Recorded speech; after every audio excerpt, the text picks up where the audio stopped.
커피 타는 사람 아닌데. 나 타자는 잘 치지, 내가 공소장 잘 치니까 막 이렇게 되게 당황하고 그랬는데요.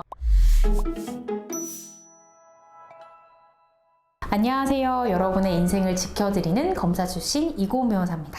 네, 오늘은요, 이런 딱딱한 법률 정보보다는 제가 검사 때 직접 경험한 검사실의 풍경, 그러니까 검사실에는 어떤 사람들이 어떤 역할을 하는지를 한번 좀 알아보고 편하게 이야기를 나누는 그런 시간을 가져보겠습니다. 제가 초일 검사 때 이런 일이 있었어요. 검사실에는 이제 검사도 있고, 뭐 검찰 수사관, 계장님도 계시고, 이제 실무관님도 계신데, 보통은 이제 연배가 40, 50대 이렇게 되시잖아요. 그러니까 초일 검사 때는 제가 20대였으니까 얼마나 어렸어요. 제가 가운데 앉아 있으니까 많은 분들이 여직원으로, 그러니까 실무관으로 오해를 하셔가지고, 아이고 아가씨 막 타자 잘 치네 막 이러세요. 그리고 심지어 저한테 막, 아 커피 어떻게 탑니까? 커피 한 잔 타오시면 안 됩니까? 딱 이러세요. 나 커피 타는 사람 아닌데. 나 타자는 잘 치지, 내가 공소장 잘 치니까 막 이렇게 되게 당황하고 그랬는데요. 물론 뭐 이전에 수사 받아보신 경험이 있으신 분들은 딱 들어가시면 대충 위치 보고 누가 검사고 누가 수사관이고 알겠지만 처음이신 분 있을 수 있잖아요. 그러니까 요 부분은 좀 알고 가셨으면 좋겠어요. 검사실에 문에 딱 들어갑니다. 정면에 가장 안쪽에 앉은 분이 검사님일 확률이 굉장히 높아요.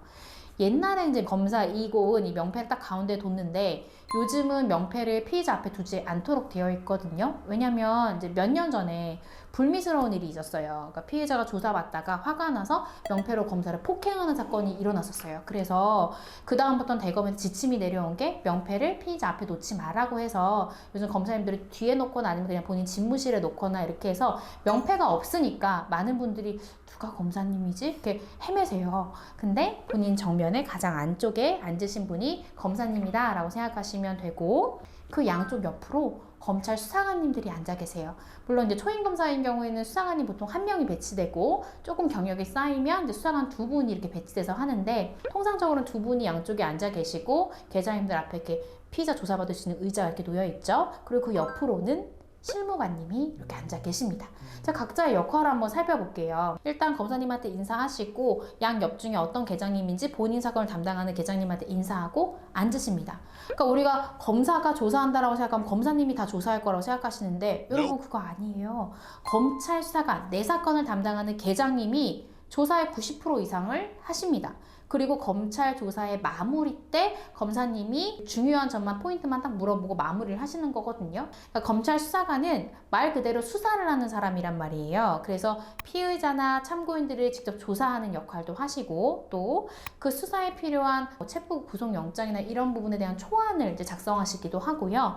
또 뭐 통신사실 조회나 또 유관기관의 어떤 사실 조회 같은 것을 직접 수행하시기도 합니다. 그러니까 검사가 기소하거나 불기소하는 결정에 도움이 될 수 있는 수사 전반을 도와주는 것이 검찰 수사관의 역할이라고 보시면 돼요. 그리고 누구를 소환해야 되겠다라고 하면은 날짜를 정해서 소환 요구도 직접 하시는 분들이 대부분 수사관님들이 하십니다.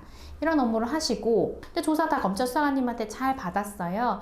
조사 끝나면 수사관님 말씀하실 거예요. 저기 검사님 앞에 앉으소 하실 거예요. 그러면 검사님 앞에 앉으면 검사가 이제 검찰 메신저를 통해서 그 계장님한테 1차 조사했던 그 조서를 쭉 받거든요. 받으면 그걸 쭉 보면서 혹시나 누락된 질문이 있는지 또 그 해당 범죄를 구성하는 구성 요건들에 대해서 피의자가 진술한 대로 적혀 있는지를 한번 물어보십니다. 이렇게 물어보고 조서가 마무리가 되면은 열람을 다시 계장님 자리 앞에서 열람을 하시고 지정 찍고 하시는 거예요. 그러면 계장님이 조사하는 거고 나중에 결정은 검사님이 하니까 계장님 앞에서는 그냥 편하게 얘기하면 되는 거 아니야?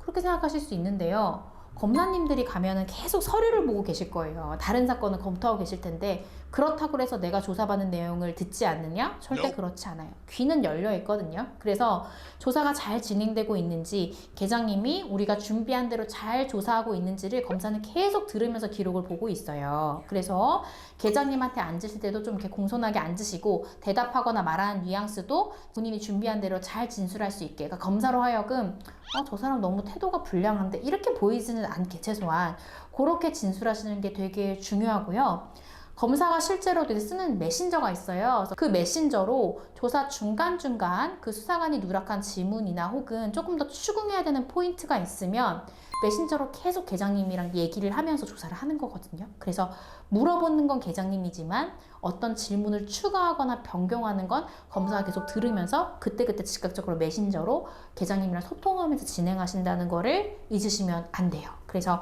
계장님 앞에서 조사받을 때도 마치 검사님 앞에 조사받는 것처럼 조사를 잘 받아야 된다는 점 꼭 기억하셨으면 좋겠습니다.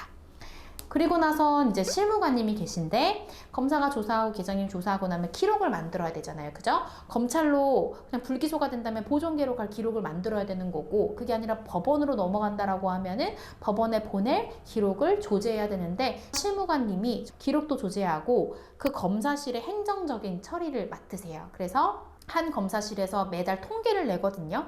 뭐 사건 처리 건수 몇 건, 기소한 거 몇 건, 불기소한 거 몇 건, 구속영장 청구한 거 몇 건 이런 식으로 계속해서 통계 처리를 하는데 그런 것도 실무관님들이 담당해서 이런 행정에 대한 부분을 담당을 해 주십니다.